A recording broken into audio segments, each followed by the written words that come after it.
நம்முடைய அருமை நண்பர் அண்ணாமலை அவர்கள் சொன்னது போன்று, நம் தலைவர்கள் எல்லாம் சொன்னது போன்று, தெரு தெருவாக அங்கே அமைச்சர்களும் சரி, ஆளுங்கட்சியை சார்ந்த சட்டமன்ற உறுப்பினர்கள், அவர் கட்சிக்காரர்கள் எல்லாம் இருக்கின்றார்கள்.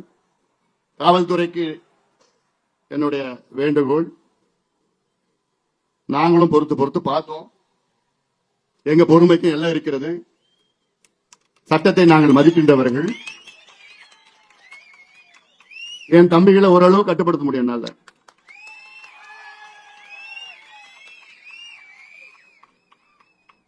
இது ஈரோடு கிடையாது, இது விக்கிரவாண்டி. கண் அசைச்சா போதும், சொல்லக்கூட வேண்டாம். ஆனாலும் நாங்கள் சட்டத்தை கட்டுப்படுத்துவோம், சட்டத்திற்கு உட்பட்ட நாங்கள் செயல்படுவோம். நியாயமாக இந்த தேர்தல் நடைபெற வேண்டும். தமிழ்நாட்டில் பஞ்சாயத்து தேர்தல் கூட நியாயமா நடக்கும். ஆனா இந்த விக்கிரவாண்டி சட்டமன்ற தேர்தல் அதை விட மோசமா, ரொம்ப மோசமா. இங்க தேர்தல் அதிகாரின்னு ஒருத்தர் இருக்கிற, அவர் எங்க இருக்கிறான்னு யாருக்கும் தெரியல.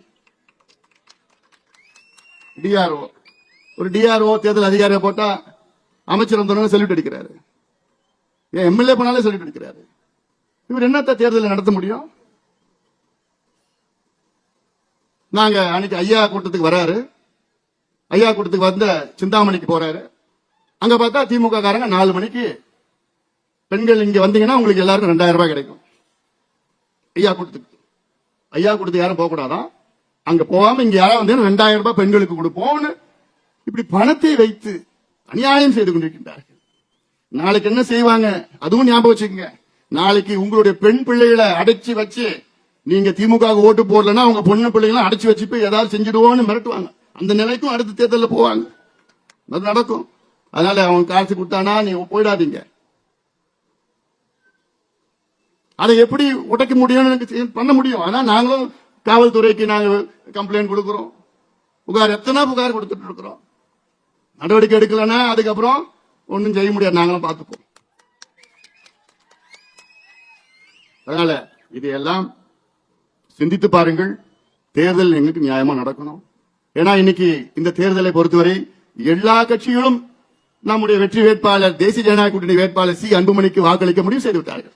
எல்லா கட்சிகளும் நான் சொல்கிறேன், இன்க்ளூடிங் திமுக கட்சிக்காரர்களும் இங்க இருக்கின்ற வாக்காளர்களும் அன்புமணி அவர்களுக்கு வாக்களிக்க முடிவு செய்து விட்டார்கள். எல்லா கட்சிகளும் சரி, எல்லா சமுதாயங்களும் சரி. திமுக தானே அதுல PhD பண்ணிருக்கிறாங்க.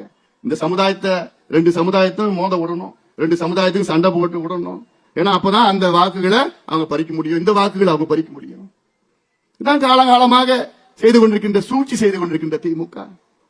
இதெல்லாம் முறியடித்து நிச்சயமாக இந்த தேர்தலில், இந்த இடைத்தேர்தலில் நம்முடைய வெற்றி வேட்பாளர் அன்புமணி குறைந்தது 50,000 வாக்குகள் வித்தியாசத்திலே வெற்றி பெறுவார். அது உறுதி.